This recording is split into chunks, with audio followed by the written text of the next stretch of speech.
What's going on, guys? Today I am bringing you the third part in my side decking for H.A.T format discussion videos.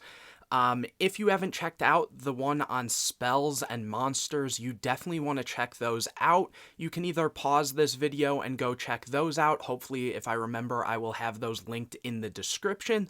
If not, you can go to my channel and check those out. Or if you want to just continue and watch this video and then go back afterwards and check those out, definitely do that because monsters and spells are very important in the side deck as well in H.A.T format, though I will say traps is the bulk of things that people actually will side, just because of the variety of decks in the format and so many floodgates and different interactions that you need to know about.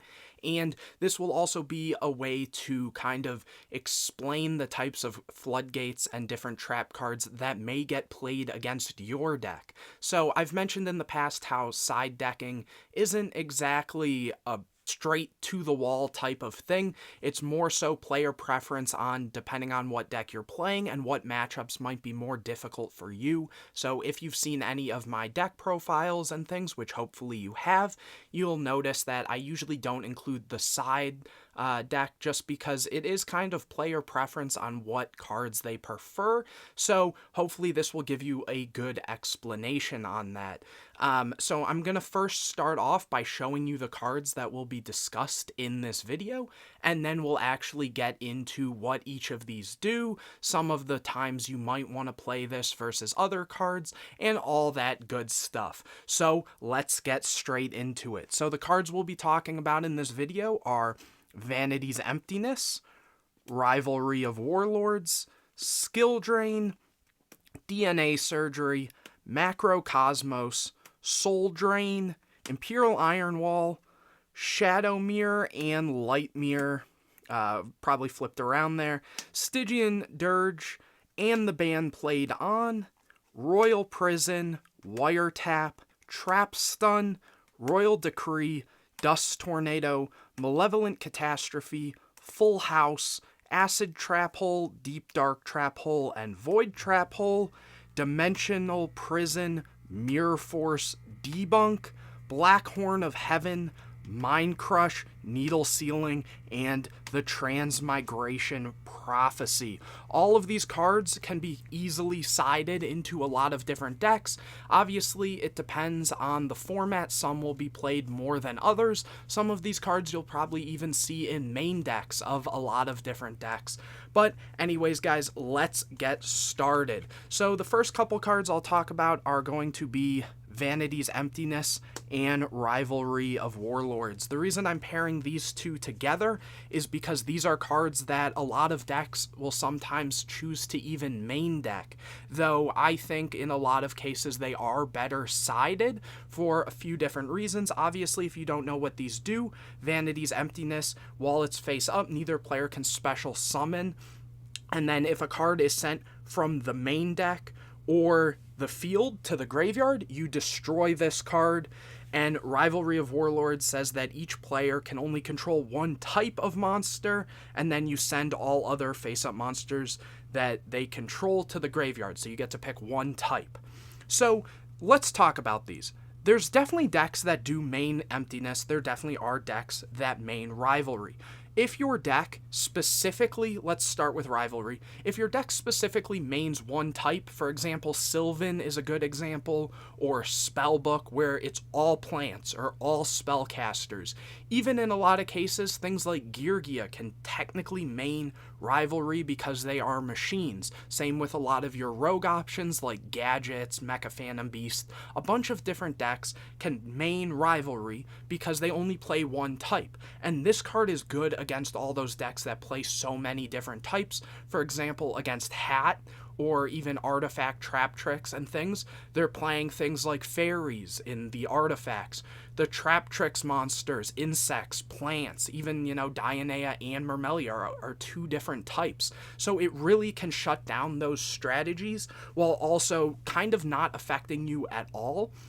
Obviously, if you're siding trap cards, you're usually going to want to side them in going first, because since you have to set them first, you know, you want that extra bit. If you side these in going second, you're going to have to set them, and it's susceptible to your opponent's back row removal and other things before it can actually change over to the next turn where you'll be able to activate those. But Rivalry is just a really solid card. Again, some decks do choose to main it if you're playing just one typing. Even some rogue things, as I mentioned, like Rock Stun or something, can get away with playing that just for that reason, and it's good against all those kind of mishmash decks. Vanity's Emptiness obviously is a very, very strong card in decks that don't need to special summon a lot, as well in decks that can take advantage of Master Key Beetle, such as like Infernity and Evil Swarm, or decks that can make Spark Dragon, Stardust Spark Dragon, which there's a handful of ruler decks and things that can easily side into that.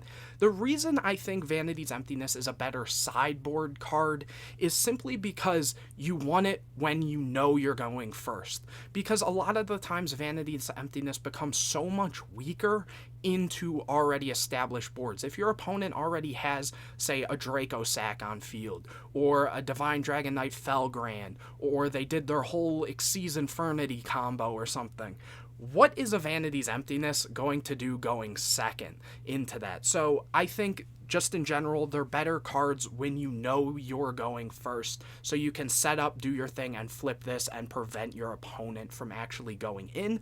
Vanities also, since the card has to go from field or the deck to the graveyard, combos really well with another one of the cards we'll talk about in the future of this video, which is Macrocosmos, since cards will be banished, and in conjunction with that, it kind of will keep the emptiness on board, which is really, really strong in itself. Next, we have Skill Drain. Skill Drain is a really good card. Pay 1,000 life points, negate the effects of all face-up monsters while they're on the field. So this is really good for decks that are graveyard reliant specifically. So for example, Dragon Rulers, a lot of them Hieratic Rulers, and just decks that can put up really big monsters take good advantage of this, because you're able to set up a big monster that, you know, is just big. You know, you don't have to worry about the effects, and this can stop decks like Geargia that need their flip effects and on-field effects. It stops Trap Tricks monsters, it stops artifacts and different things. So just a very solid overall card. Now there are decks that can actually play around this, similar, as I mentioned, with Dragon Rulers having a lot of grave effects and things, and negating the effect of those Dragon Rulers to bounce to hand, giving you a wall. But there are decks, for example, like Sylvan, that can tribute a Lone Fire Blossom, so it activates on field, but it's resolving in graveyard, so it gets around the skill drain. But in general, a lot of decks do need their normal summon type effects on field. It shuts down all the decks that reliant on their Xyz monsters, because they'll be negated and things. And that's why you see a lot of decks also choosing to have in their extra deck cards like Crazy Box or even Acid Golem, just because they're very big monsters that, you know, take advantage of the fact that their effect will be negated. But in general, if you play a deck that puts up really big monsters, then Skill Drain is just a really good card. Or again, if your deck is like Dragon Rulers, where they just have graveyard effects, then this won't affect them at all. After that, we'll do a couple more floodgates together. We have DNA Surgery, Macrocosmos, Soul Drain, and Imperial Iron Wall. So if you don't know what these do, real quickly, DNA Surgery, you activate it, declare a type. As long as it's face up on the field, all the monsters become that type. Macrocosmos makes so any card sent to the graveyard gets banished instead.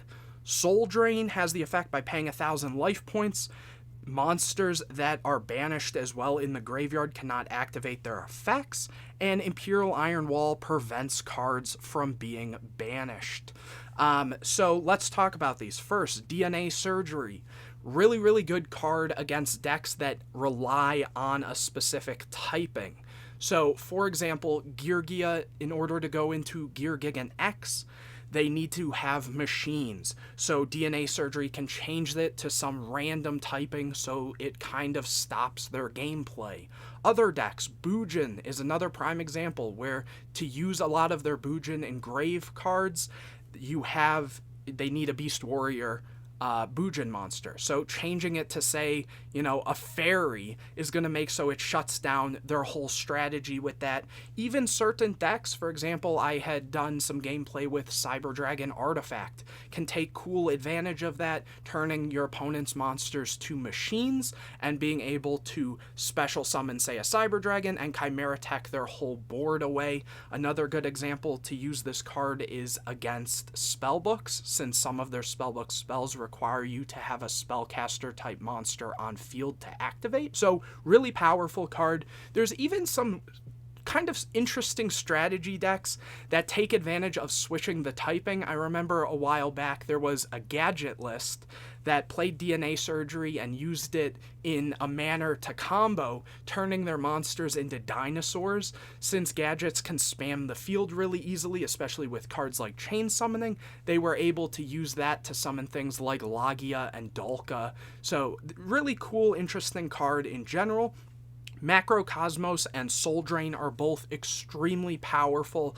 Macrocosmos in this format is at 1, but it shuts down so many things, and same with Soul Drain. So Macrocosmos banishing any card sent to graveyard, it means that, say, your opponent has cards like Breakthrough Skill that technically have those grave effects that you can use to get an additional negate. Those will be banished, so they won't be able to take advantage of the second negate for it, as well as decks that rely on the graveyard in general. So take something like Mermail or Spellbooks, two very powerful decks, or Infernity, that need the graveyard and their resources in the graveyard. That completely shuts them down because all their stuff is getting banished. So, they're not getting those important effects, along with decks like Sylvan that have to send a graveyard on excavation, and just so many different ways to actually take advantage of Macrocosmos. There are decks, more times the control-y type decks, similar with Vanity's Emptiness, where decks like, say, Noble Knight, Geargia,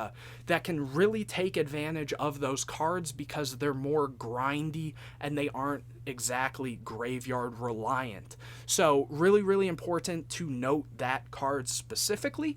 And Soul Drain, another good example, similar again with things like artifacts and against Mermail, and more so Dragon Rulers with Soul Drain than Macro, because Macro, if say you banish a Dragon Ruler off of that, they'll get the effect to then search, but Soul Drain will prevent those searches.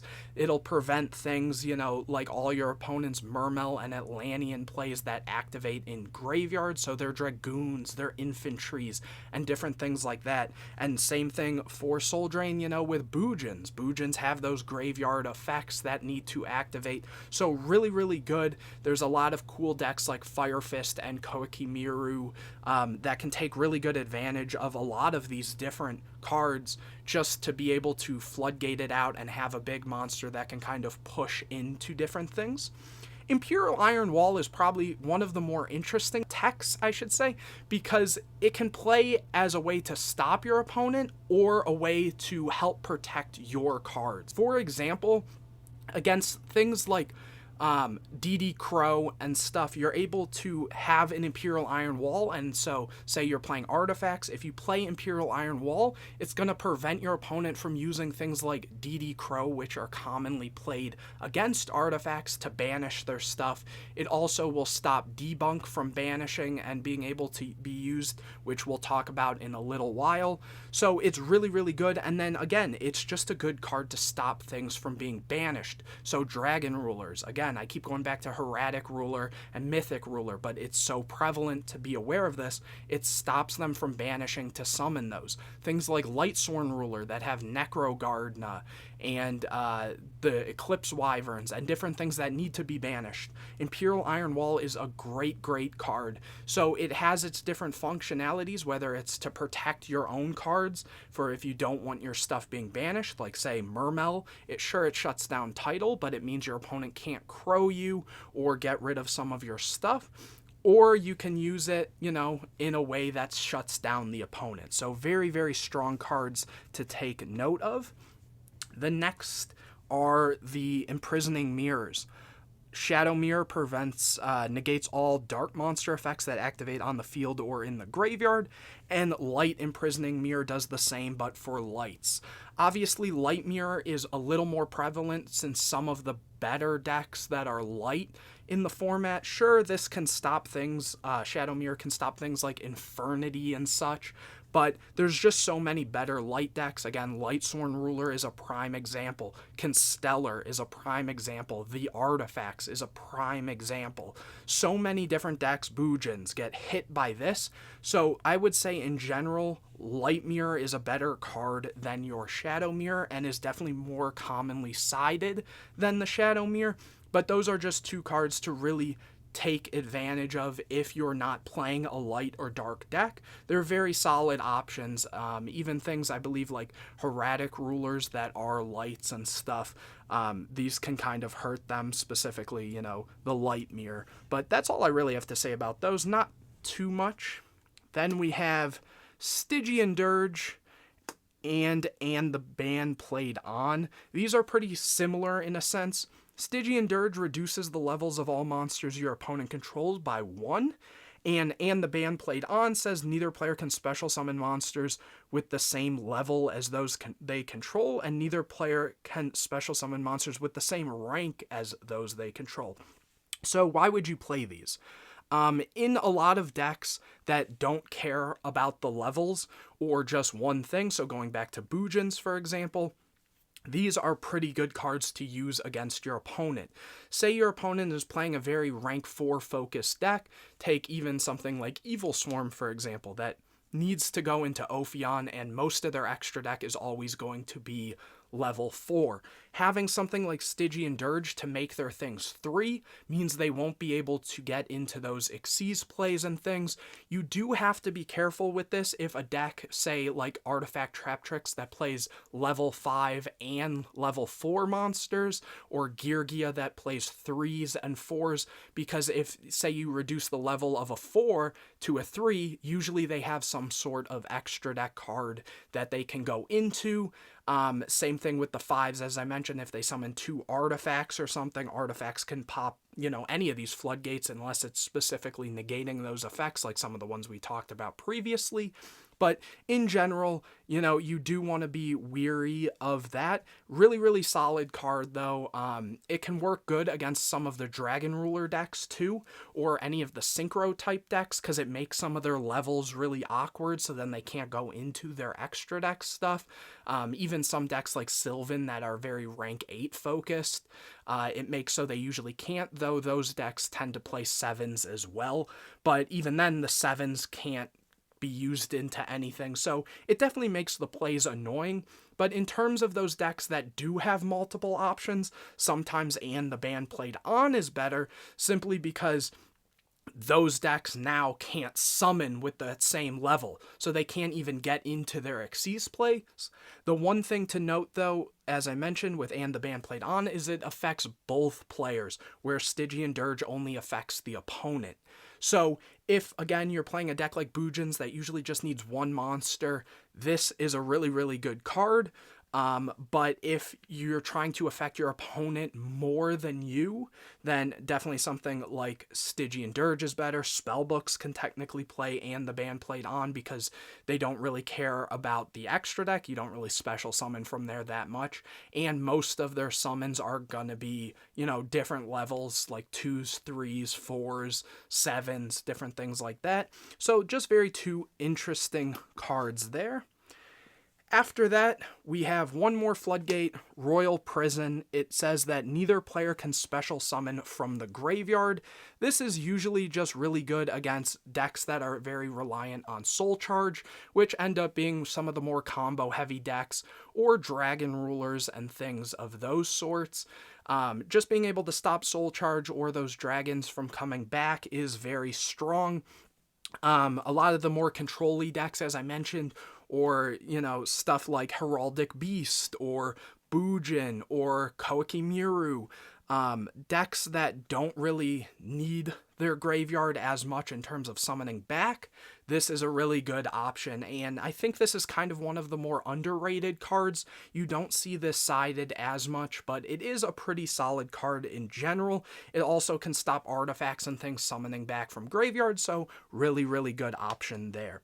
Next, let's talk about Backrow removal cards. So we have Wiretap, Trap Stun, Royal Decree, Dust Tornado, Malevolent Catastrophe, and Full House. So let's talk about this. Obviously, some decks do choose to main some of these. The most common is Wiretap, then Trap Stun, then Decree. So Wiretap, when a trap card is activated, you can negate the activation and shuffle it back into the deck. That is a counter trap. Trap Stun, you negate the effects of all other trap cards for the rest of the turn. Royal Decree, while it's face up, negate all other trap cards on the field. Dust Tornado, destroy one spell or trap card your opponent controls, and then you have the option to set a spell or trap from your hand. Malevolent Catastrophe, when an opponent's monster declares an attack, you activate it and destroy all spell and trap cards they control. And Full House, target 2 other face-up spell or traps and 3 set spell or traps on the field and destroy them.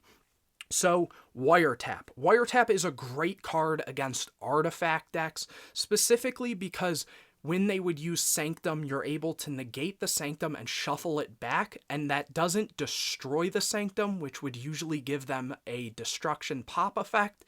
And in general, it also, being a counter trap, can stop things like the Solemns, Black Horn of Heaven, and other pesky trap cards and shuffle it back into the deck, which in some cases can mean that they're dead drawing into a card that they'd rather not. You kind of get into these interesting situations where you're playing Wiretap versus their Wiretap, and you get in these big, chain links of shuffling everything back, which is kind of cool. But in general, it's a really good card against a lot of those more grindy type decks. For example, decks like Geargia, as I mentioned, and all the different artifact decks. For example, H.A.T, Artifact Trap Tricks, Fat, the Fire Fist version, or just any decks in general that play a lot of traps. Trap Stun is most commonly found in decks that like to combo, specifically because you can activate Trap Stun and not have to worry about traps for the rest of the turn. So decks like Madolche take really good advantage of that, or even some of the synchro type decks. If you side these in going first, it means that on the turn 3, so your turn 1, your opponent's turn 2, your turn 3, you can just kind of go off and not worry about their board, especially if you're playing a deck that can break boards really easily by getting rid of all their different back row and things. That's another thing. Royal Decree is a great card for decks similar to Sylvans that play a very low trap count, or even some of the more rogue stuff. I showed off a Zealgigus OTK deck that can play that simply because it doesn't care about trap cards. Now, in terms of Trap Stun versus Decree, Trap Stun is good, but it only lasts for the turn, while Decree is a continuous trap, so it's able to stay for as long as it's on the field, though this is more susceptible to back row removal, so MSTs, ignitions, and different things like that, so keep that in mind, whereas Trap Stun, you can just chain it, and its effect is lingering for the turn. Dust Tornado might seem weird. You might be asking, why not just play MSTs or things like that?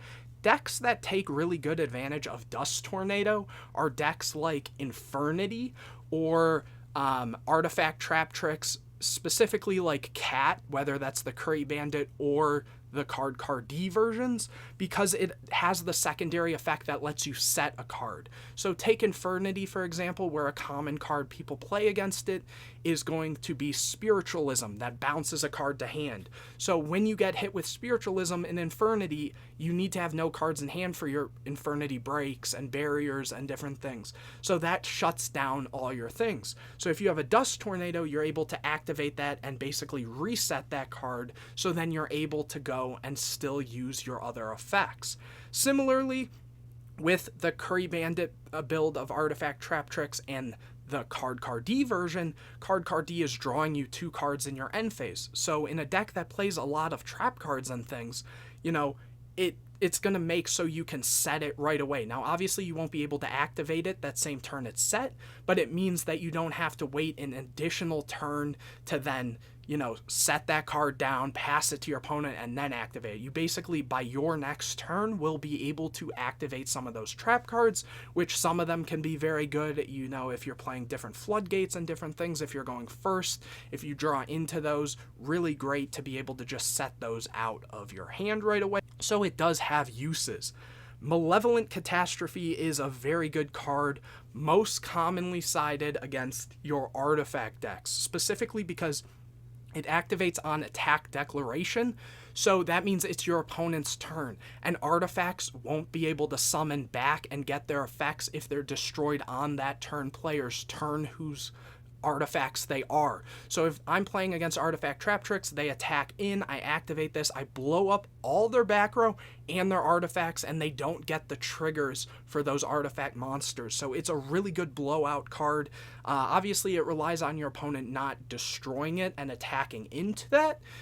So this card is a little risky, but the reward is very, very good, and it can be played against a lot of other decks that just commonly play a lot of floodgates or different decks that are heavy back row, such as, you know, I keep bringing it up, Geargia, Bujins, and just decks of that sort. Full House is probably the least sided out of all of these that I mentioned here, and that is just because it requires your opponent to have a lot of back row. So, and it also requires face-up cards. So a deck like Sylvan can technically take advantage of this because sometimes they'll have the face-up Miracle Fertilizer and the Field Spell, and if they're going against decks that set a lot of back row, then they can just blow that out. Other things like Fire Fist that have face-up continuous spells can take good advantage of this, though I think the other options are slightly better. It definitely is a cool option. You do see it teched in from time to time against decks like Infernity that usually will set anywhere from like 3 to 5 back row, or those Artifact Trap Tricks deck that's just set a bunch of cards. A lot of the topping decks can really take advantage of Full House. Even decks like Mermail, for example, that sometimes will play some form of floodgates that are face up, or a good example is with Abyss Sphere. The one thing I didn't note with the Trap Stun is Abyss Sphere, if your opponent, for NA, it's ruled that if your opponent trap stuns against the Abyss Sphere stays face up, and while Abyss Sphere's on the field, you're not able to activate spell cards. So Full House is a way to then clear that Abyss Sphere that was negated, so that you're able to get it off the field and use your things like Upstart Goblin, Soul Charge, and those power spells.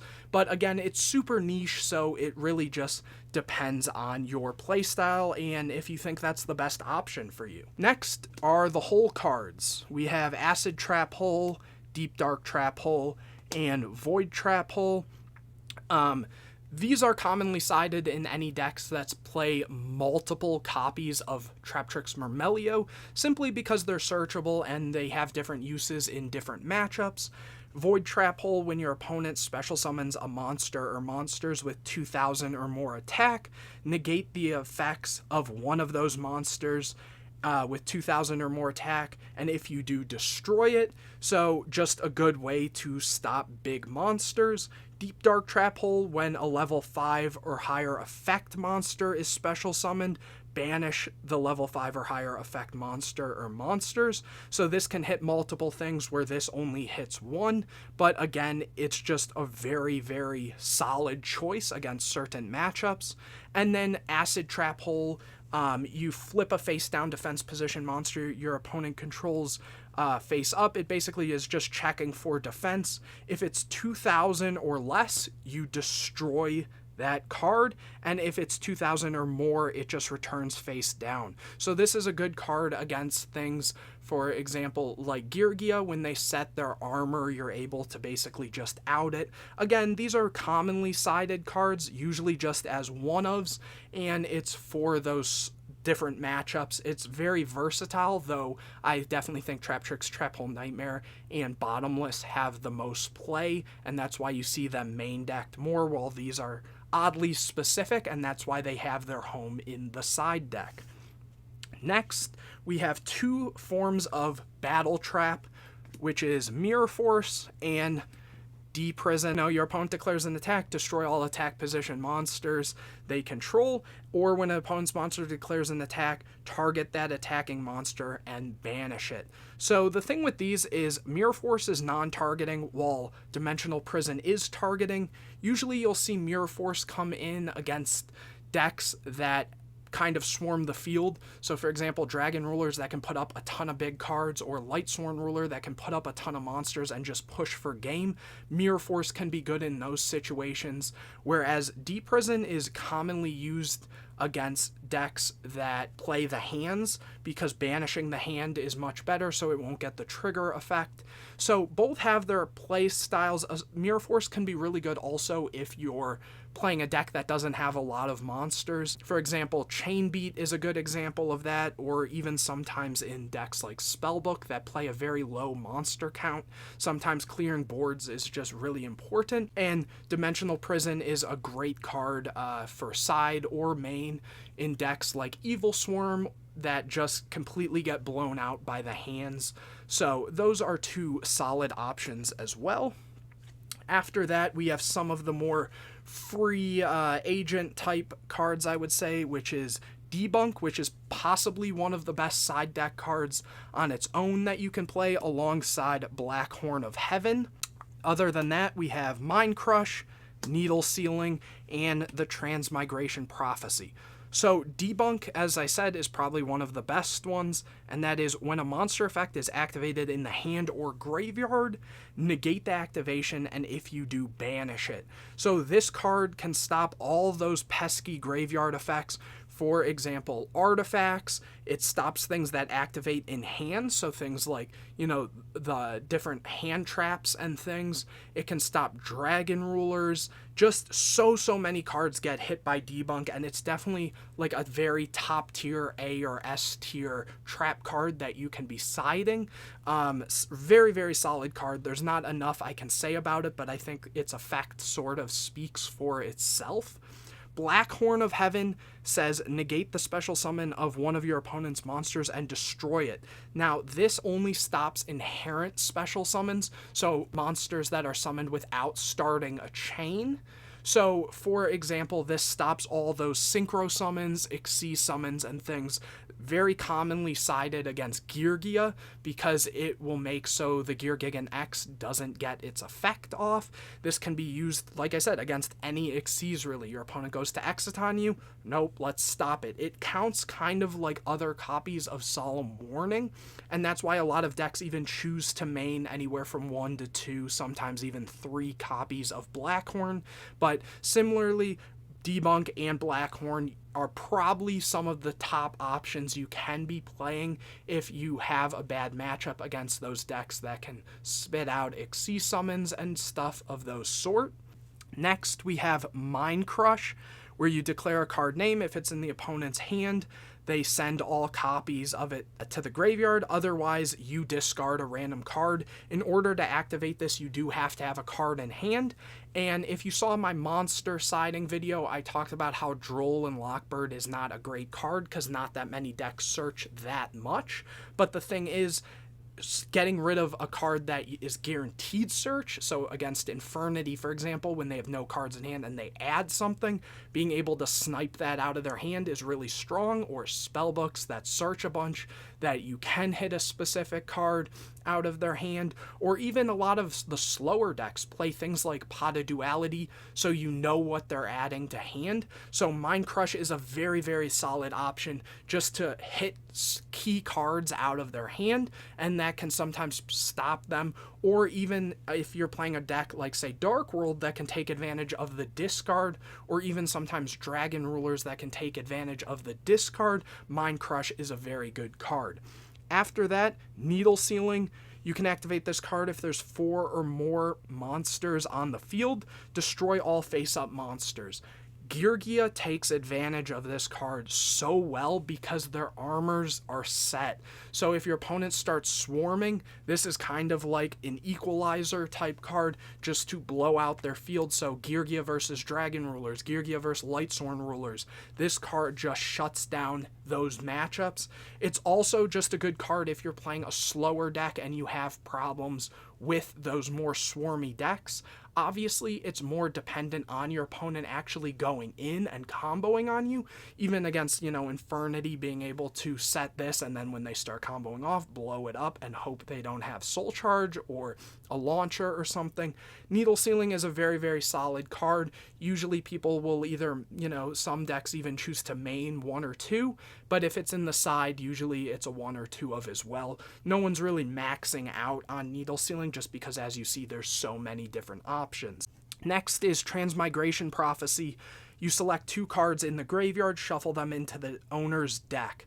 So the thing with this is you can shuffle your own resources if you need to put back resources, but it can also be used as a trap card DD Crow for decks like Infernity that want to have no cards in hand, but you want to be able to interact with your opponent's graveyard. Again, against artifacts, it's a great card. It's at 1 in this format, but if you can take advantage of this, say you are going first and you don't want to keep DD Crows in the main, because obviously, having hand traps turn 1 doesn't really help you, then Transmigration Prophecy is a great one of.